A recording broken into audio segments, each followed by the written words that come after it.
Hello bro people, welcome back with my channel Pahyak Ribut. Apa kabar? Semoga kalian baik-baik saja. Oke bro people, kali ini saya akan menceritakan sebuah pengalaman teman saya ya.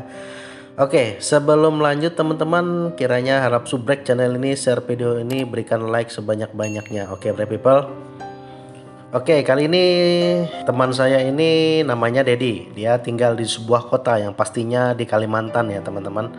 Si Dedi ini punya kakek ini sebut saja kakek Agau. Jadi pengalaman dia ini sangat menarik dan cukup menyeramkan ya. Pada tahun 1998 Dodi ini masih duduk di bangku SMP ya. Dan pada saat libur dia berlibur ke tempat kakeknya, dan kakeknya ini bernama kakek Agau. Pada saat liburan Dedi ini hanya sendiri. Namun dia diantarkan bapaknya ke rumah kakeknya. Dan di rumah kakeknya itu dia bersama om dan tantenya. Jadi om dan tantenya ini adalah saudara dari bapaknya, jadi saudara kandung. Kebetulan pada waktu itu kakek Agau ini sangat pikun karena sudah berumur lebih dari 90 tahun ya teman-teman. Jadi kondisi itu seperti kembali dia jadi seperti anak-anak. Seperti mandi atau dia berbicara itu seperti anak-anak tingkah lakunya. Pada saat malam pertama Dedi ini tidur di kamar, jadi di rumah kakeknya itu. Dan pada saat malam itu dia terbangun sekitar jam 2 malam, membuka matanya dan dia sangat kaget karena di depan tempat tidur dia melihat sosok hitam besar di depan. Dia tidak bisa berucap dan dia memejamkan matanya saja dan kembali membuka matanya dan mengintip kembali, dan ternyata sosok hantu itu tidak ada. Keesokan harinya dia kebangun dan dia mendengar suara ribut-ribut, dan ternyata dia keluar kamar. Saat itu kakeknya ngamuk kepada om dan tantenya karena kakeknya ini ingin mandi di depan rumah. Jadi di depan rumah itu ada parit ya teman-teman, tapi paritnya sedikit bersih. Nah, jadi si kakek ini pengen mandi di situ. Namun om dan tante Dedi ini melarangnya.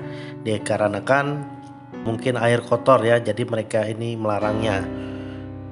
Dan pada akhirnya si kakek ini bersikeras ingin tetap mandi, namun om dan tantenya Dedi ini menahannya. Jadi menahannya agar tidak keluar rumah. Pada akhirnya kakek Agau ini marah dan berkata kepada mereka, "Kenapa kalian berani sekali?" Tapi tatapan kakek Agau ini sangat-sangat tajam ya teman-teman. Dan pada saat itu om dan tantenya yang memegang tangannya kakeknya ini terpental. "Kenapa sangat berani kali kalian melarang saya?" Seperti itu ya teman-teman. Dan Dede ini sangat kaget. Dan pada akhirnya om dan tantenya itu mengizinkan dia mandi, karena om dan tantenya ini juga seperti ketakutan. Waktu mandi ini masih dalam pengawasan ya, masih mereka lihat dari jauh saja. Dan pada di keesokan harinya si Dedi ini penasaran ya, kenapa kakek yang berumur 90 tahun itu dan berjalan sudah tergopoh-gopoh bisa mementalkan omnya. Dan pada akhirnya omnya ini bercerita kepada si Dedi ini bahwa sebenarnya si kakek ini memiliki ilmu. Sontak si Dedi ini, teman saya ini, sangat kaget ya pada waktu itu. Dan omnya lagi bercerita lagi bahwa kakeknya ini memiliki 3 sosok gaib yang masih ikut dengannya, karena 3 sosok gaib ini tidak mau pergi. Dan Dedi pun tidak menanyakan apa sosok gaib itu. Katanya seperti itu ya teman-teman. Dan dari informasi omnya Dedi ini bahwa peliharaan kakek Agau ini tidak mau ikut ke orang lain, karena pada saat itu pernah dilakukan ritual bahwa ingin memindahkan peliharaan gaib dari kakek Agau ini ke tempat orang lain. Namun peliharaan Agau ini, kakek Agau ini tidak mau. Alasannya karena yang mereka ingin jadikan tempat mereka tinggal ini orangnya sangat jahat ya. Jadi dia temperamen, sedikit-sedikit menggunakan kekuatan atau ilmu untuk menyerang orang lain. Itulah sebabnya 3 sosok itu tidak mau. Jadi omnya bercerita seperti itu kepada Dedi. Pada akhirnya sudah 1 minggu Dedi pulang, dan beberapa bulan kemudian dia mendengar kabar bahwa kakeknya meninggal. Dan waktu mengikuti pemakaman, dia mendengar pembicaraan dari keluarga ayahnya. Ternyata 3 sosok itu sudah pindah dari kakek Agau ini. Namun dia tidak tahu siapa yang mewariskan 3 sosok ini. Yang pasti 3 sosok ini sifatnya baik karena dia tidak mau mengikuti orang yang mudah tersulut emosi atau orang-orang yang jahat.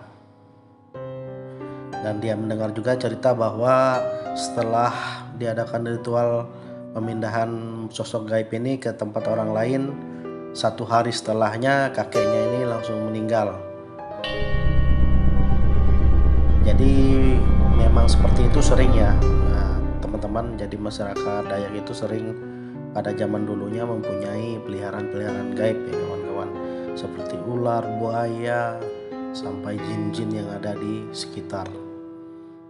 Karena kan dulu kan sering perang ya teman-teman. Kalau teman-teman pernah mendengar Kayau, ya itulah sering perangnya. Jadi butuh ilmu-ilmu yang memang bisa untuk bertahan hidup.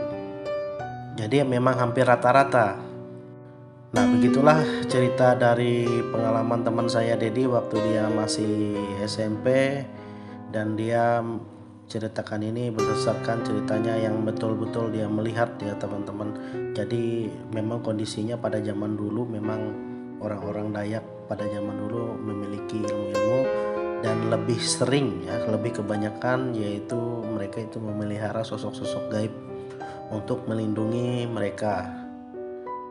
Dan salah satunya dulu nenek saya juga pernah bercerita pada zaman dulu, orang tua dari nenek saya, kalau kami sebut di dalam bahasa sini yaitu datuk ya.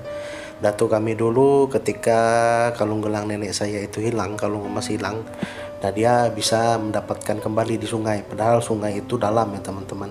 Jadi dia bercerita bahwa di dalam sungai itu dia dibantu sosok buaya gaib yang bisa menemukan benda itu. Nah, itu teman-teman ya cerita dari saya.